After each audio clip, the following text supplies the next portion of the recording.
spiritually, there was a spiritual shift that occurred on November the 8th. God was separating the sheep from the goats. And I felt it. And I felt it. We will not submit to godless platforms, homosexual laws, and go against biblical principles. We will fight for our beliefs every day. You see, the new thing now is, I don't want to offend you. I don't want to offend you. You know what? And I close out with this. I don't want to offend God. That's what I fear. Offending Him. I'm not interested if I speak the truth and you get offended. The one thing I'm concerned about is that I offend God by standing with a Democrat Party that submits and bows down to Baal. In Deuteronomy chapters 20 from 25 forward, Moses spoke to the people and told them, you need to choose either Mount Gerizim or Mount Ebal. And I said this before. And I think on November 8th we made the choice. Amen? Amen. Thank you.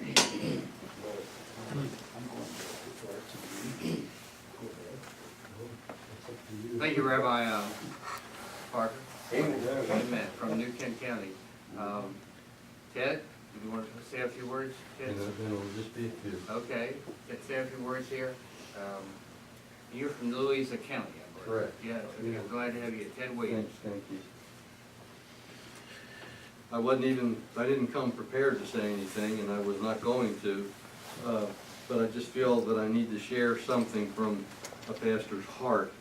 And I can't speak as astutely as the gentlemen who have so greatly brought forth the policies that have been set forth here. And I agree with every word that's been spoken, very, very much so. And I thank everyone for bringing those words, and I thank you for that. I stand very closely to our youth in our church as a pastor. And when the directive, I guess they called it, and then they changed it to another word, when the former president, brought down that word as far as the directive that was brought down concerning transgenders last year to be brought forth in our schools to allow people, depending on how they felt that day, to be allowed to enter locker rooms and bathrooms in our schools. I felt that I needed to say something from the pulpit. I really believe, and I still believe, that pastors need to say things that are relevant to our culture from the pulpit. I'm a pastor of a very diverse church. We have everything from what I would call screaming fundamentalists through liberals in our church, and I like that because it is a mission field. However, there were some people that weren't happy with what I had to say, but I wrote a letter to the school board in Louisa County with my views on what I felt was needed to be done as far as this directive was concerned in the schools in Louisa County, and I stood in the pulpit and I read the letter. I didn't solicit anything from our congregation because I didn't really feel like it was necessary to do that. I did have a few people that were very unhappy with me. But anyway, after I read the letter, and I didn't preach a sermon on it, I just mentioned it before the sermon. But I read the letter and put it down, and then I preached my sermon. After the service, I had a number of people came up and asked if they could sign the letter, which they did. In fact, when I sent the letter, I still had people that were asking to sign it that I didn't have time. I had to get it in. But I wanted to tell you that I had many, many mothers come to me after the service and thank me for doing something to protect their children. And that's right. And so to speak from a pastor's heart, and I'll be very quick with this, and I'm very trying to be very humble when I say this. My goal is not to speak policy, and my goal is, because someone else needs to do that and they can do a lot better than I can. My goal is to protect our children. Yes. That is my goal. And I know how the parents feel about this. And when we specifically tell people what it is that this stands for, and when I just specifically ask a mother or a father if they want a male person in their daughter's locker room, or vice versa, Yep. the answer is clear, and I have yet to have someone answer in the positive on That's that. right. It just needs to be stated correctly. And that's the way we need to state that. Let me just tell you something, though, very quickly concerning this business of a bill being put into a subcommittee. I got involved with Bob Marshall concerning another issue with a resolution that he just had concerning pornography as a public health hazard. I'm very personally involved with that, and I became personally involved with him in that because I'm a member of the DC group in Washington, DC, that's led now by Peter Sprigg. Many of you know Peter. Part of that group is an organization called the National Center on Sexual Exploitation, and they're very much involved in that pornography issue. And I was able to reconnect Bob with that group, and that group showed up heavily. But that resolution was placed into a subcommittee that was supposed to kill that resolution.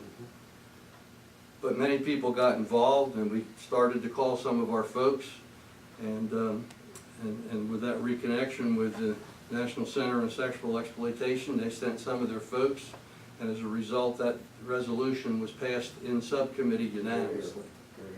It's going to move to, in fact, it may, I think it comes up here pretty soon on the full committee, and then it'll move on to the Senate.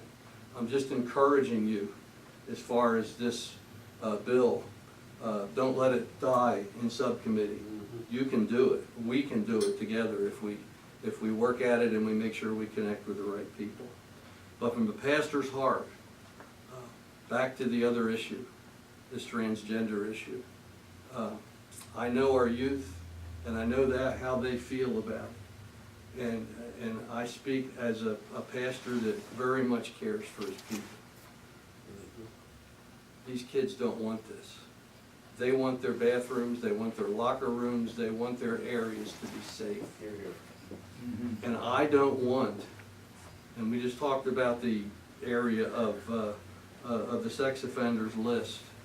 I don't want our children to be the ones that open the door for those people to be put on a list. Right. I don't know what you think about that. We need to be proactive, and we need to make sure that we don't give the opportunity for those people to enter onto that list because of what happened with our children. So I appreciate the fact that you give me the opportunity just to speak for a moment, and thank you for all that you're doing. God bless you. Thank you, Pastor Ted Williams. Is that a cool name, Ted Williams? Those of us that- I have a Ted Williams golf set. I have a Ted Williams shotgun. Probably a Ted Williams baseball bat. I don't know. But my head's not free. That's right. He wasn't. Yeah, we know where his head is. Anyway, Media, we're just going to be a few more minutes here. Appreciate your patience. Yes. But I'm reminded, Ted, that in Hanover County just last year, Felix Cross, who's a board member of the Virginia Christian Alliance, drafted a letter to the school board of Hanover County and to the board of supervisors. And he thought maybe about a dozen people would sign this letter having to do with privacy issues and so forth that were being talked about, and transgender issues. So he sent it out to about 12 people, said, would y'all sign this letter? And immediately did. However, those people forwarded the letter, and it was the letter was delayed for several weeks because 280 some people wanted to sign the letter, and they were still trying to get it in by a deadline to be read. It's amazing what one person can do thoughtfully, which you're doing on the pornography bill, and people made fun of that bill in the press, and they made fun of it in the General Assembly, Republicans and Democrats made fun of the bill. Oscar Walker, Oscar Comfy. Oscar is just a regular guy, just like a lot of us here, and he's an activist. He's a father, a grandfather. He's a Christian activist in Hanover County. He has a few words he'd like to share with us. Thank you, Oscar. Well, I didn't sleep much last night. I was going over some things the Lord was giving me, and I learn something every time I have the opportunity to still myself in the middle of the night for the Lord. Such an encouragement to come out. I'm a lay person, but somebody's got to cover the flank, right? That's right. And my remarks are going to be swift and a little different. I'm already behind for another appointment. Most people can see and identify the roaring lion outside the door. But the real danger lurks in the floor, the termites. That's what's happened to us as a nation. My comments today are hopefully to sharpen the tip of the spear. A few years ago, a fellow named Dave Pratt decided he was going to get involved in politics. I had the good fortune of knowing Dave from a philosophical discussion group. We weren't Bible study, we were just a group of guys getting around talking about life and the foundations of life, the gospel of Jesus Christ. We may be on the doorsteps of another great awakening. I pray that we are.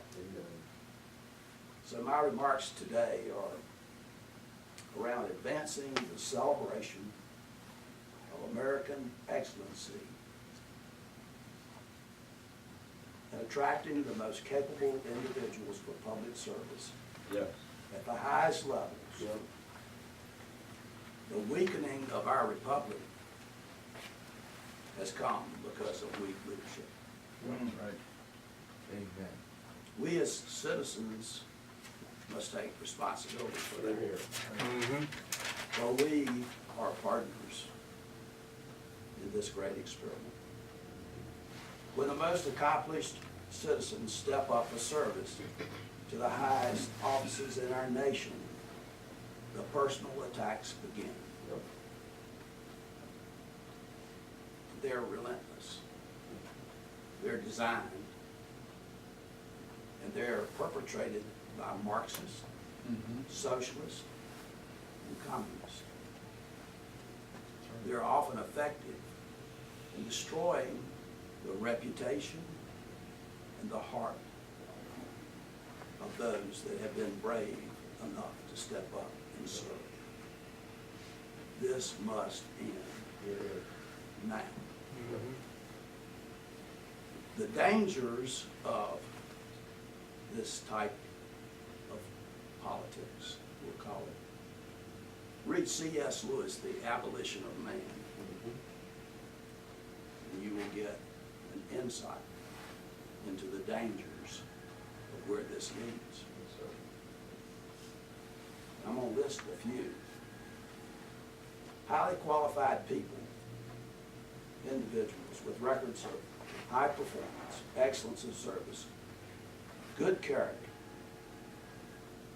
they will not want to serve because their family and their personal lives will be examined and taken apart and misrepresented, as one congressman tried to do to our friend Dave Pratt. Fortunately, that did not succeed. Future leaders, potential leaders, will be discouraged from service. Why go through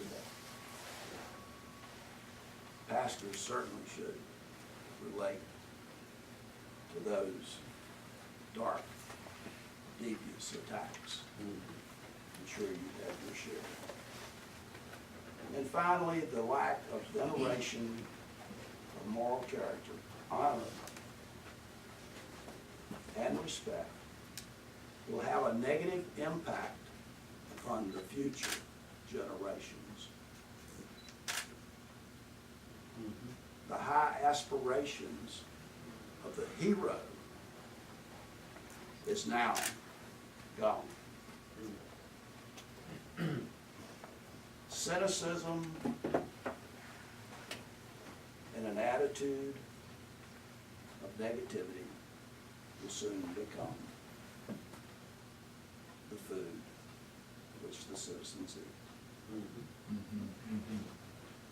And I'm afraid for a future like that. Now, some would say, what is the bathroom got to do with this? It's all tied together. I don't know whether anybody watches TV, but you know there's a new series coming about me, you,